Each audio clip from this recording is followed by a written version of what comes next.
But hey, this is live cooking. This ain't like, whoop, we done that, gonna back up and do it again. Things happen out here in the real, and there ain't no knobs neither.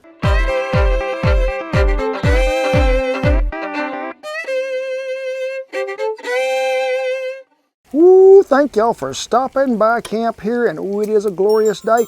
And let's talk about breakfast, you want to? Now, we have showed you how to fix the perfect pancake, on that video. If you missed it, go back and get it.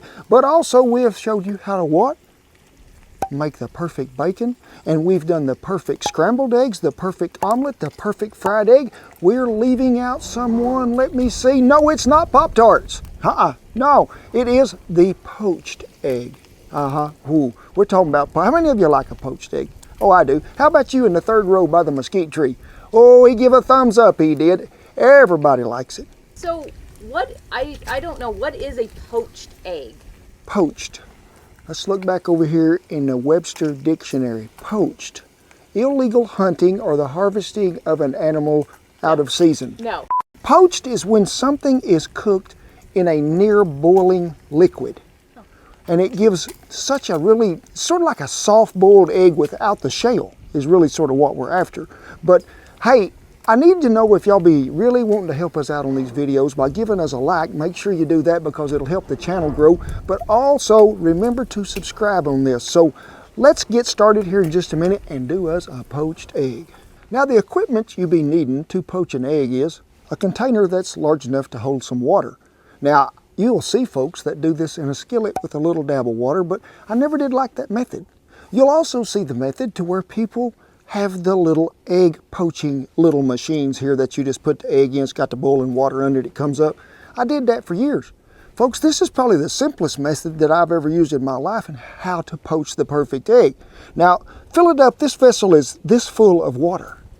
And it's been sitting on here long enough that it's begun to maybe simmer just a little, and we're looking for that perfect temperature around 190 degrees. We are. So you'll need your meat thermometer or some kind of thermometer to check this water here, but you're gonna have to slide it back and forth. Y'all can probably turn it on low heat. Here, Bertha has no low heat. It ain't gonna happen. But you'll see people, or you'll hear them say, you need to put some salt in that water to poach an egg. Well, folks, when you put salt in water, you change the density of it, and it becomes like a chemical equation because you have added a saline solution to it. So it has become more dense. It's not going to let them set as well. Number two, fresh egg as you can get. There is this method. Do y'all know this method? You walk around out there in the chicken pen waiting for one to put one in your hand. That's the freshest egg you're going to get. But look at the date on the carton of them eggs, and you want a fresher egg as you can find because it's going to be a stouter egg. It's going to let the yolk and everything in the white set up even better. Now, when you get to about 175, 180, and that's where we're at, vinegar is going to help that set too. So we're going to put about 2 tablespoons. Are you going to taste the vinegar? No. But I also like to add a little lemon juice, and you're not going to taste it either, but it's going to help it set as well. I'd say about that much.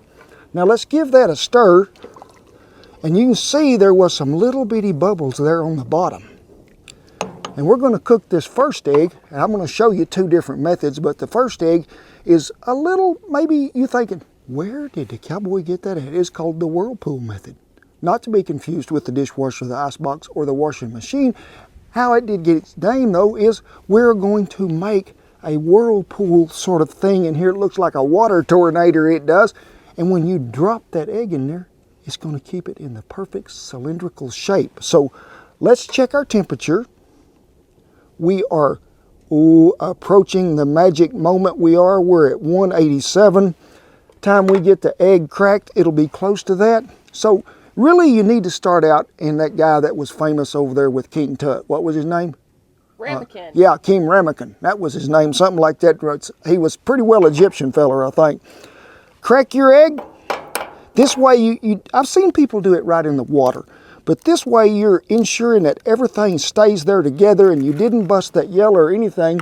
And if you've got one of them little fine sieves that you can go ahead and just put over here, crack that egg, it'll let some of that watery stuff in that yolk go ahead and just get out of there, and you're just left with the best part. Here's where the magic begins, and we'll see what happens. So Give it a good stirring, and then you can see as you pour that egg in there, it's going round and round. You can see it in there, and this one didn't do what it's supposed to, but it's trying. Oh, no. It's going to try to get back there. Yes, it is, but don't think you be messing one up. Just keep going there, let her go.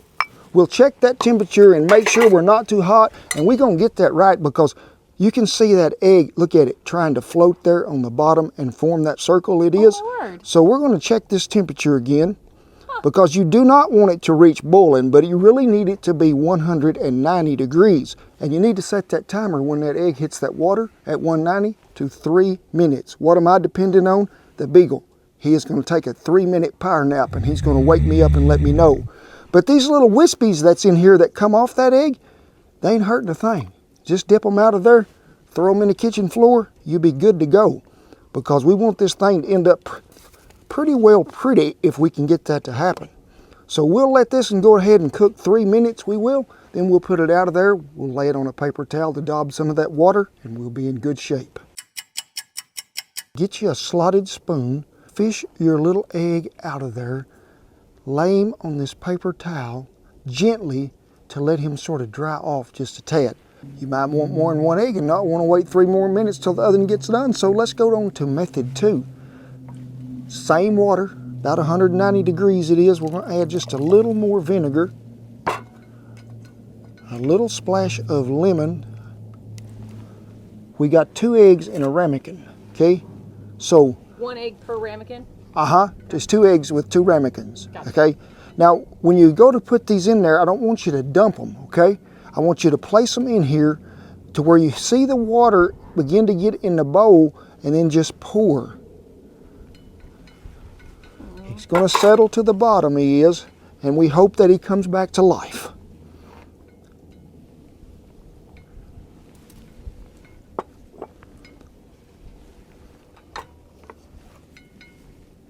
Helping tip number 4.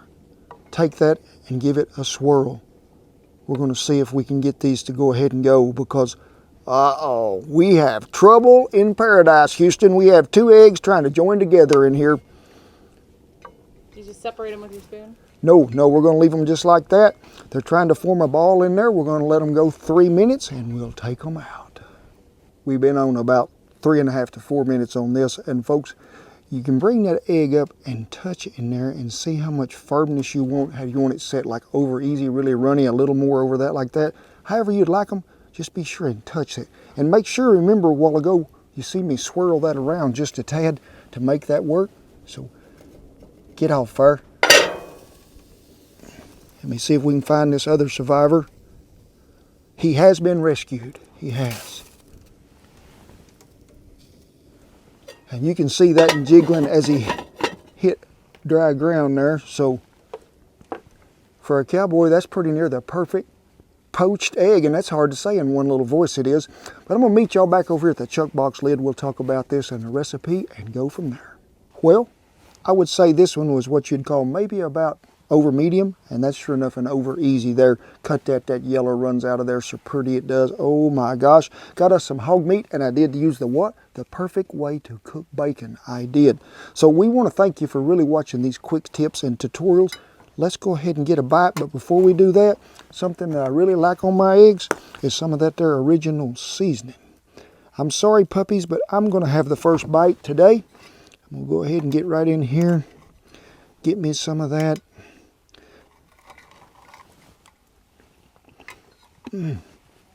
Make you want to get out here.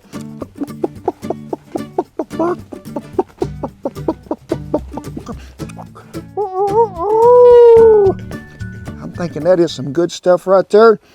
Now folks, you can cook these in advance, you can, and when you pull them out of that hot water, go ahead and put them in an ice bath so they don't cook any longer, and just leave them in there and then stick them in the ice box. They'll be good to go after you get them out of that ice water. What you do to warm them back up, get you some boiling water off the stove, place these in a little bowl, pour the boiling water over, let it go about 30 to 45 seconds. Hey, and you have poached eggs again, and you already had them cooked and they didn't know it. Hey, we want to thank y'all for watching the quick tip here and tutorial about the perfect poached egg. We had a good time. We hope y'all did. You can make this method work at home oh so easy, and everything we used in the video will be listed down there in the little link below. But as always, I tip my hat to all our servicemen and women and all the veterans and everybody that's keeping that old flag flying up there.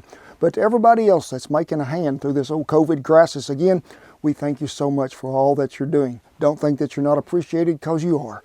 Rest of you, come on in here. You know it's coming. What? It is that great big old hug. Don't forget to like the video. It helps the channel. And I'll see you down the perfect poached egg trail. We got everybody. Everybody's present. Sade is still in timeout because she wants to run off. So let's feed her first, since she has to be all imprisoned there. And next, we're going to go right here. Next, we're going to go over here to the mage. Big, I need you to wait and show how much manners you got. He said, but Dad, that is bacon right there. You're such a good pup and I love you. Hey, pups approve, they do. Hey folks, y'all know all our taste testers here. They are approved, certified, and doing it well, they are. And I'm sure you got taste testers at home that do a good job too. But folks, we're gonna honor all them taste testers by our new apparel that even has a taste tester logo on it. So be sure and check out the apparel in the link. You're gonna really be wanting you to wear some of them.